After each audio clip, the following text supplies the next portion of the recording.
Wow. The sun is sunning. I don't think that's how that terminology is meant to be used, but yay, it's harsh, I know. But like, clocks are ticking, so we'll just have to roll with it. I hope it's okay. Let's move on. Ladies, it is your turn. Gentlemen, I thank you so much for all the love. I thank you so much for your participation and for receiving the previous video so well. Thank you. I'd like you to now take a seat and allow us women to now talk, about women things.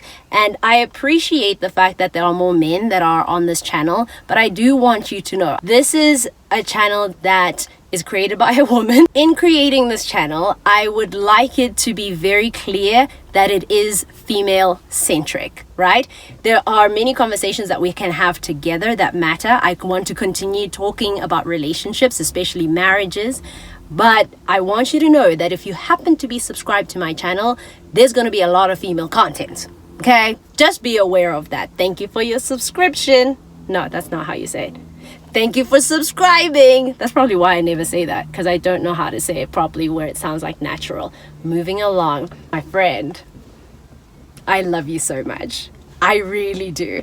I'm just loving people and loving life, right? I love you so much. Being a woman is such a privilege. It's such a beautiful privilege in this world to be a woman. I know you're tired. I know. I understand this deeper than you can ever imagine, because many women whom I speak to share that sentiment of being tired. In fact, somebody even explained it as her soul being tired. I understand this quite deeply, and you know my story maybe already, and if you don't, I'll share a snippet of it. I remember years ago when I went through a mental breakdown, and as I was recovering from that, I described myself as so deeply fatigued that my soul was tired, exhausted in fact, and I felt like life expected too much of me, and I didn't have anything to offer. I didn't have anything to offer my children. I didn't have anything to offer family. I didn't have anything to offer myself. I didn't have anything to offer the world because I was exhausted and I felt depleted. Okay, so let's start from that place of exhaustion. I feel like women are tired, physically, mentally, like in a soul level. Friend, do you hear me? Like, I feel like we're tired. And I wonder, why are we so tired? Could it possibly be because we're doing too much? Too much, okay? We're doing too much. We're multitasking, right? We're out there in the world working. Fine, good. Our privilege. Thank you, feminism. Our privilege to work. Yay. And then, aside from doing that, we're at home working, We're washing the dishes, we're cleaning the bathroom, we're mopping the floor. Well, to be honest, I haven't mopped my floor in like 2 months, so. But all of the things, we're taking care of our children, we're making sure that dinner's on the table, We're just working. We're taking care of extended family members, some of us. Some of you have extended family members who live with you and you take care of them. You have some extended family members who live far away, but you continue to take care of them. Whether that is like from an emotional level, whether that is financial, you're just taking care of people, bruh. You're out there just taking care of everybody. So the question I have for you is, who is taking care of you? Who's taking care of you? And if you have a spouse and you're happily married, girl, God bless you, okay? Because we know who's taking care of you. And I'm so happy for you, right? But we don't all have that privilege currently in our lives. Some of us need to really check ourselves. In fact, when I was married, my husband at the time did his best to take care of me, but I wasn't very good at communicating my needs to him. So the things that he would do, I'd just be like, this man doesn't understand me. This man doesn't know my needs. Nobody understands me. Like, I was so in my drama that I could not articulate and say, actually, this is what I need and this is how I need it. Who's taking care of you while you're taking care of everybody else?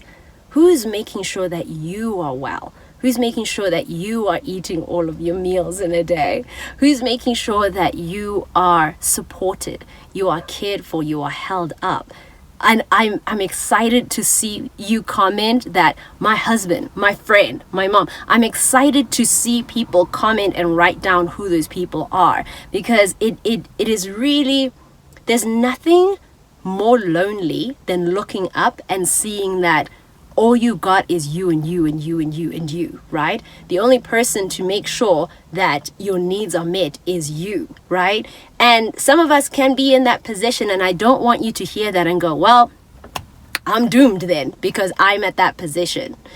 I don't want you to feel that way. What I want you to do is to start being the person to take care of you. What I want you to do is to start becoming friends with yourself. That's what I want you to do. Okay, it's easier said than done, but I promise you it is very much worth it. So how do you do that? First of all, if you happen to have the privilege of being at rock bottom currently, well done. Congratulations. All right, congratulations. This is the best position to be in life. I promise you, I tell you, because the only thing to do right now is for you to go back up.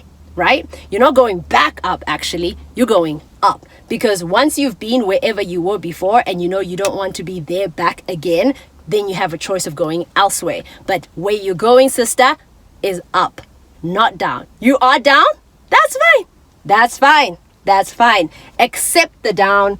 Take a look at the surroundings of the down. See what you don't like. See what you like. Make decisions. Think back of where you were before. Decide what you want to pick up again and decide what you want to leave behind. And sometimes that will be people. People. It's okay. It's okay.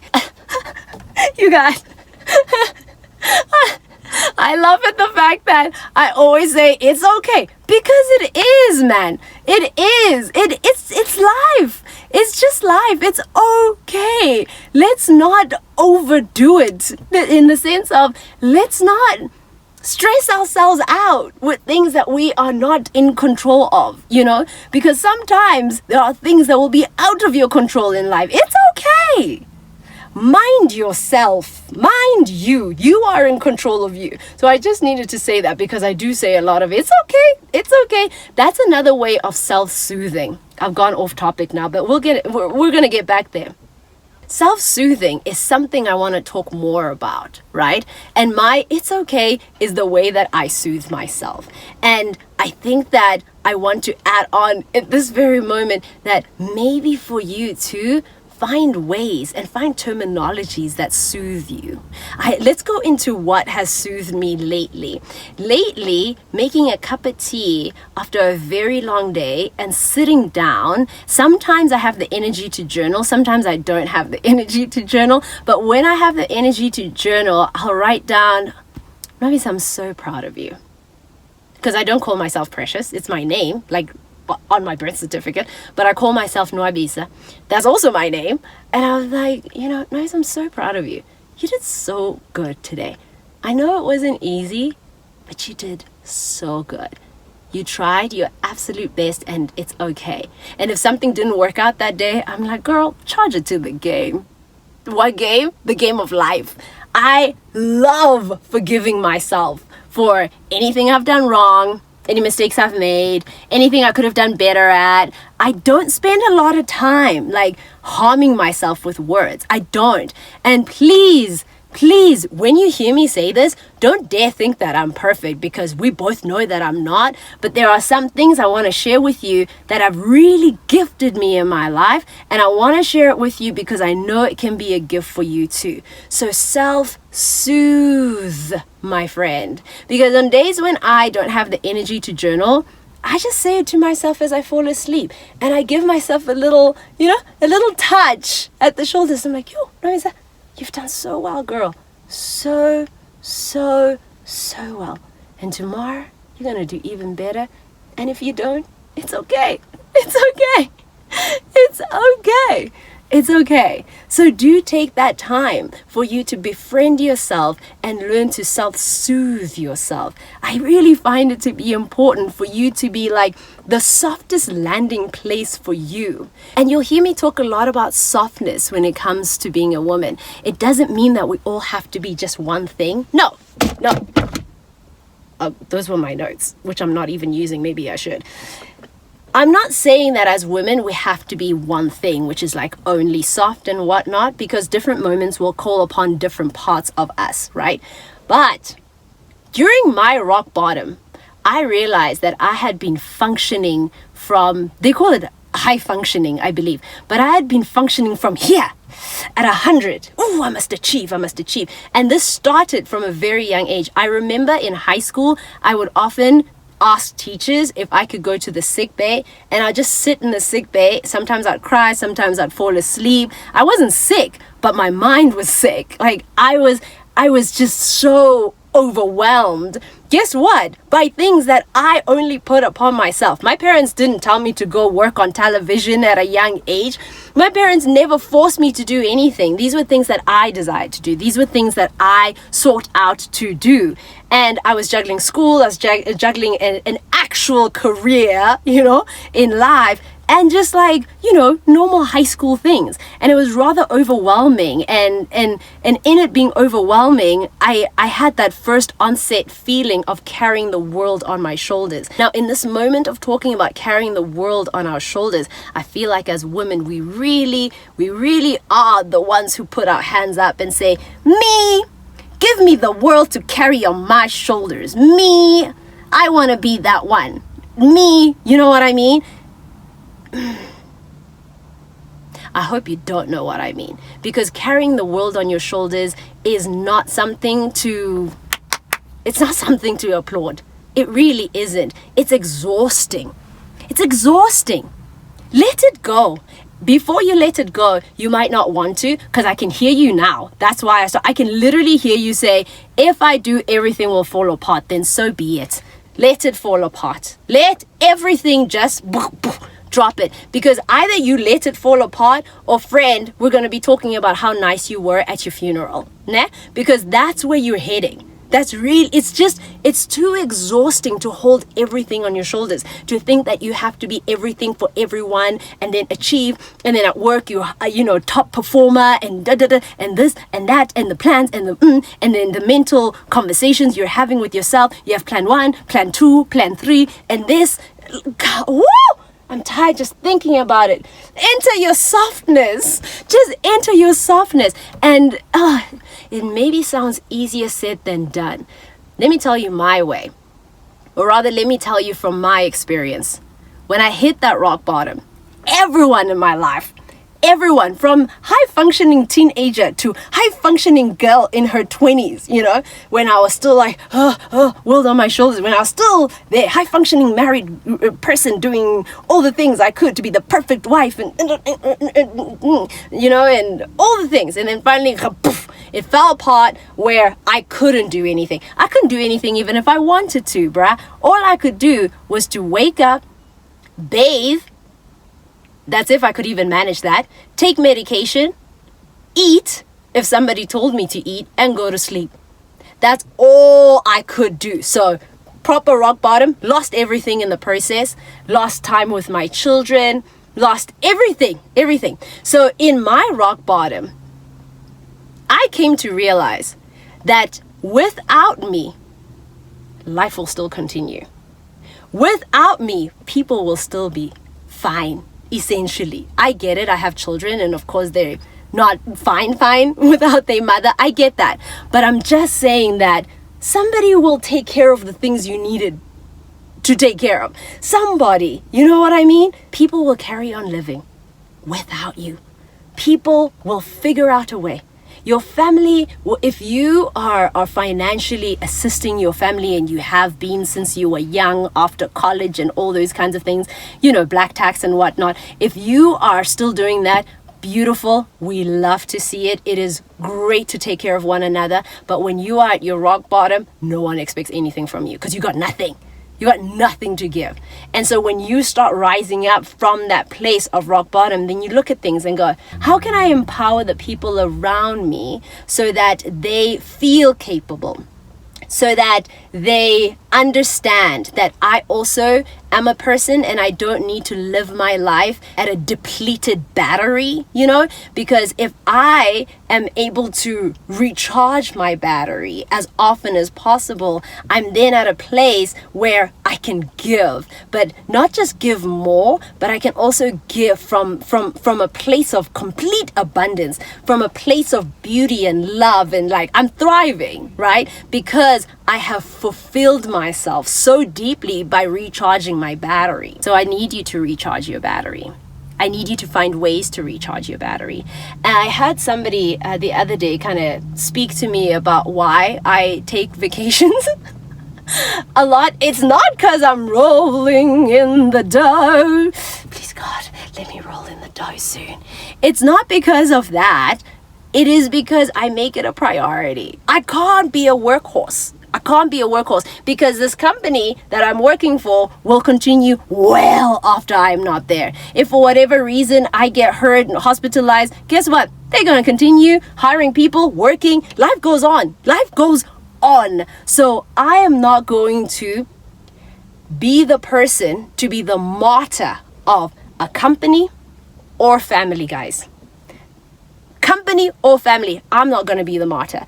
I'm going to be the person who takes time to care for myself so deeply that I have an overflow to give to you. Do you hear me? Are we on the same page? In sharing all of this with you, I realize that I'm talking a lot more about myself and the experiences that I have. I really hope that you look for what works for you in the things that I have said. Right? You look for what works for you and you leave behind the things that just don't pertain to you or you're just not interested in. It's okay.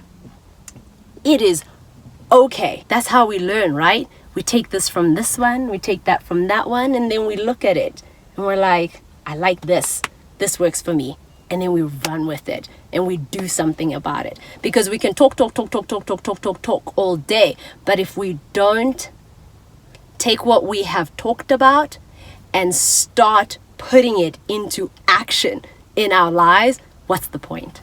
Like, okay, friend, something else I really, really want to talk to you about is to own everything. Own every mistake you've ever made. Own it. It's yours.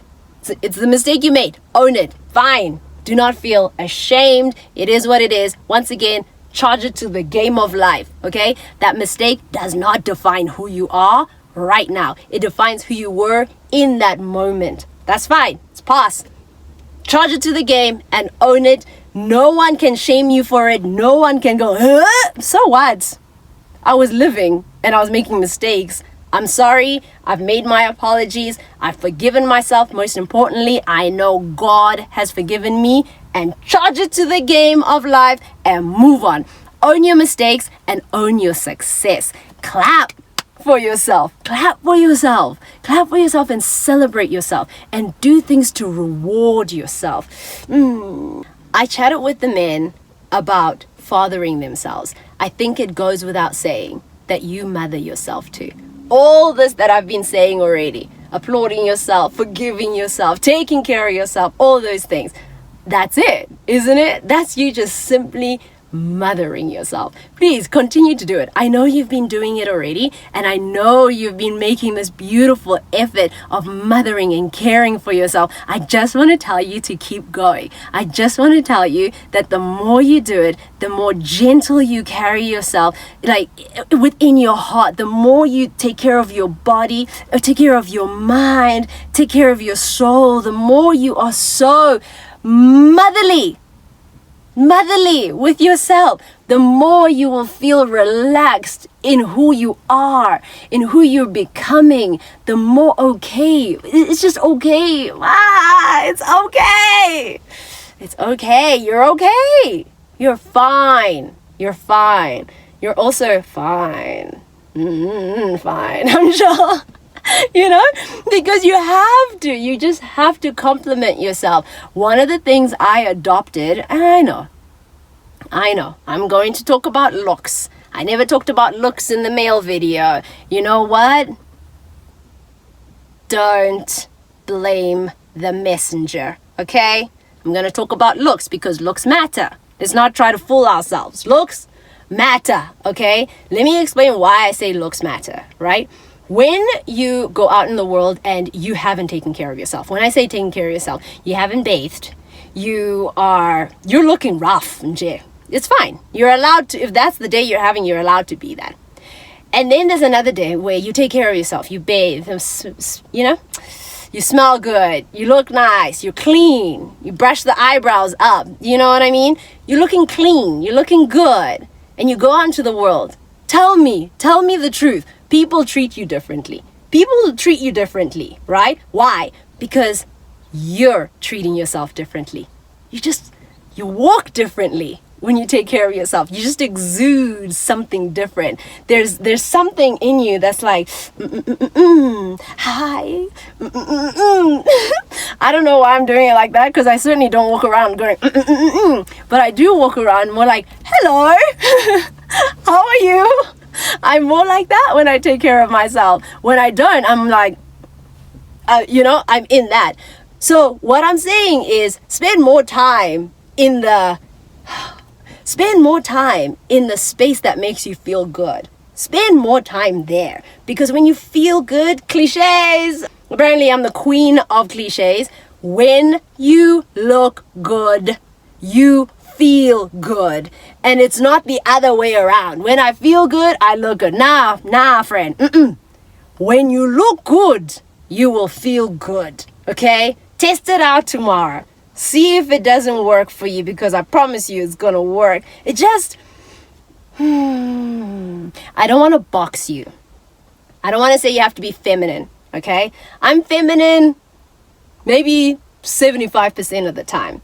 And then the other time, not so feminine. Like, I'm probably in my masculine, in that space. That's fine. No one's saying you have to be feminine. But you can't deny the fact that you were born in this beautiful female body, all right? There's a reason why the world is obsessed with the female body, because it's beautiful. Treasure it. Treasure it deeply.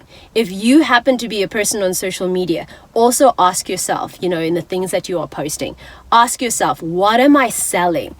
Because what you're selling, we're going to buy. And by we, I don't just mean us females, okay?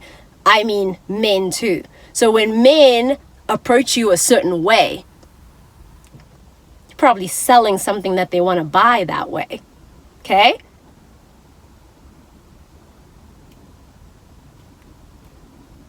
If that's what you want to sell it, friend.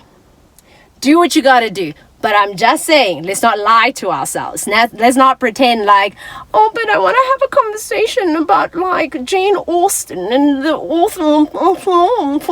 In the meantime, yeah. Do you know what I mean? Come. This body that you have is a gift. Don't you think being a woman is a privilege? I find it to be a beautiful privilege. And I am so grateful and I'm so thankful to be a woman. Like, I have come to love even things that I used to find silly, like doing my nails, and because it makes me feel good. And it doesn't mean that is a part of being a woman. Let's open the road for us to be how we want to be. But let's not lie to ourselves, right? Because we're not living as monks. Not that monks live under a rock in the middle of a mountain, but we're not living like that. We're living in the world with people. And people have eyes, okay? And people have their own thoughts. And people treat you a certain way. So be honest about what you're selling, because the people will buy what you're selling. Friend. Just saying. Let's close this up because this is a long video. So recently, I found a video of a gentleman online who has made, what do you call this? A reaction video to a video that I had created. So of course I watched it. Why wouldn't I? There I am on the screen. So I watched it. And I made a note of something that he said because I felt like it would be so important for this video. He has a male audience, so he was speaking to men about something that I had said. So let's say that you've been wounded. This man was he really enlightened me about that experience of if you are wounded, you end up wounding someone else, not on purpose, right? And I'm paraphrasing his words. If you happen to be wounded, I beg of you, my friend, that when you go into, let's say it's a relationship, let's say you were wounded in a previous relationship, do not take that wound, open as it is, and blame it on the next person. Okay? Heal that wound and take care of it. And you'll find that on the internet, if you look at any comments from people, you can see the wounded ones.